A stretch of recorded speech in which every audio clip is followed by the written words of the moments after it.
Hi guys, welcome to Pasupetti prince channel. అందరూ వినాయక చవితి పనులు start చేశారని తెలుసు. ప్రథమ పూజలు కూడా అన్నీ అయిపోయినాయి. సో మా గొంతులో మేము ఎవ్రీ ఇయర్ చేసేవాళ్ళం, కానీ ఈ ఇయర్ మా కుర్రోళ్ళు బిజీ అవడం వల్ల చిన్నపిల్లల వరకు చేసుకుంటున్నారు. నిన్నే ఆ పూజ, ప్రథమ పూజ మా అక్క చేతుల మీద స్టార్ట్ అయింది. ఒకసారి అది మీరు కూడా చూసేయండి. గణపతి బప్పా మోరియా, గణపతి బప్పా మోరియా, గణపతి బప్పా మోరియా, గణపతి బప్పా మోరియా, గణపతి బప్పా మోరియా. వక్రతుండ మహాకాయ, గణపతి బప్పా మోరియా, సూర్యకోటి సమప్రభా, గణపతి బప్పా మోరియా, నిర్విఘ్నం కురు మే దేవా, గణపతి బప్పా మోరియా, సర్వకార్యేషు సర్వదా,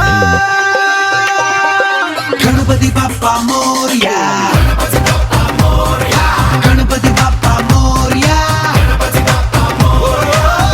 చూసారు కదా, మరిన్ని అప్డేట్స్ కోసం please like, share and subscribe to Pasupetti prince channel.